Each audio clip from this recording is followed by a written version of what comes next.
بسم اللہ الرحمن الرحیم نحمد ونصلی ونسلم علی رسول الکریم۔ سورۃ الطارق مکیہ، یہ سورت مکہ مکرمہ میں نازل ہوئی ہے۔ اس سورت کی ایک مختصراً تفسیر جو آپ کے سامنے بھی ذکر کی جائے گی وہ مولانا شفیع عثمانی صاحب رحمۃ اللہ علیہ کی معرف القرآن سے میں نے لی ہے۔ اس سورت کے اندر اللہ رب العزت اس سورت کی ابتدا قسم سے کر رہے ہیں۔ پہلی آیت اگر ہم دیکھیں، والسماء والطارق، قسم ہے آسمان کی اور رات کو آنے والے کی۔ دوسری آیت مبارکہ، وما ادراک ما الطارق، اور تمہیں کیا معلوم وہ رات کو آنے والا کیا ہے۔ اللہ رب العزت قسم کھا رہے ہیں آسمان کی، اور ایک اور چیز ہے وہ ہے رات کو آنے والی۔ اب وہ رات کو آنے والی چیز کیا ہے؟ تو اللہ رب العزت اگلی آیت کے اندر اس کو استفہام کی صورت میں، سوال کی صورت میں پوچھ رہے ہیں اور کہہ رہے ہیں کہ تمہیں کیا معلوم کہ وہ رات کو آنے والا کیا ہے۔ پھر اس کا جواب قسم کیا ہے؟ وہ آیت نمبر 3، النجم الثاقب، کہ وہ کیا ہے؟ چمکتا ہوا ستارہ۔ اس قسم کو کھانے کا مقصد کیا ہے اللہ رب العزت کا؟ اللہ رب العزت انسان کو توجہ دلا رہے ہیں کہ وہ غفلت سے نکل جائے، اور غفلت سے کیوں نکلے؟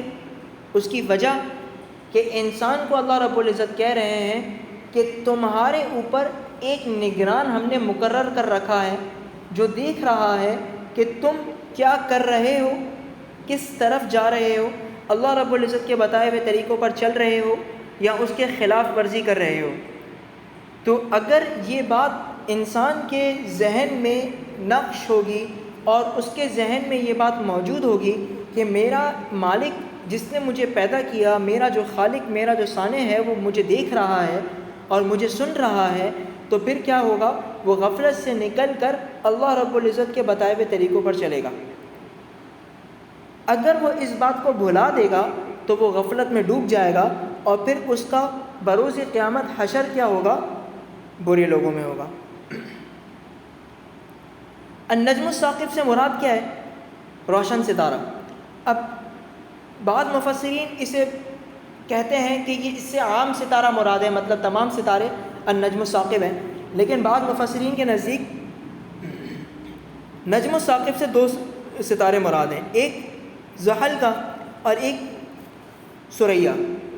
یہ 2 ستارے اس سے مراد لیتے ہیں کیونکہ یہ دونوں ستارے بہت زیادہ روشن ہوتے ہیں، اور یہاں پر بھی یہی مراد ہے، روشن ستارہ۔ تو پہلی روایت بھی جو بعض مفسرین نے لی ہے وہ بھی درست ہے، اور یہ بھی اپنی جگہ بہرحال درست ہے۔ آگے ایک شبہ کا ذکر ہے جو کفار اور مشرکین کی طرف سے ہے، جو شیطان ان کے دلوں میں ڈالتا ہے۔ وہ شبہ یہ ہے کہ اے انسان، جب تو مر کر مٹی ہو جائے گا پھر تجھے کیسے دوبارہ جمع کیا جائے گا؟ پھر تجھ میں کیسے روح کو ڈالا جائے گا؟ پھر تیرا حساب کتاب کس طریقے سے لیا جائے گا؟ تو یہ شبہ جب انسان کے دل میں آتا ہے تو پھر انسان کیا ہوتا ہے؟ غفلت کی طرف اور زیادہ جاتا ہے، اور وہ اس بات پر اٹل ہو جاتا ہے، مضبوط ہو جاتا ہے کہ مجھے تو دوبارہ پیدا ہونا ہی نہیں ہے، میرا حساب کتاب تو ہوگا ہی نہیں۔ تو اللہ تعالیٰ کیا کہتے ہیں؟ ان کل نفس لما علیہا حافظ فلینظر الانسان مما خلق من ماء دافق یخرج من بین الصلب والترائب انہ علی رجعہ لقادر۔ انسان کو دیکھنا چاہیے کہ اسے کس چیز سے پیدا کیا گیا۔ اسے ایک اچھلتے ہوئے پانی سے پیدا کیا گیا جو پیٹھ اور سینے کی ہڈیوں کے درمیان سے نکلتا ہے، بے شک وہ اسے دوبارہ پیدا کرنے پر پوری طرح قادر ہے۔ مطلب یہ کہ انسان کو جب پیدا کیا گیا تو بھی تو اسے اجزاء سے جمع کر کے پیدا کیا گیا تھا، وہ کوئی ایک سالم کوئی جسم اور کوئی وجود تو نہیں تھا۔ ذرات کو جمع کر کے اللہ رب العزت نے اسے ایک جگہ جمع کیا، پھر اسے ایک شکل دی، اور پھر وہ ایک خوبصورت وجود کے اندر دنیا کے اندر آیا، جسے ایک کامل صورت، کامل جسامت، کامل شکل کے ساتھ وہ آیا ہے، دنیا میں ظاہر ہوا ہے۔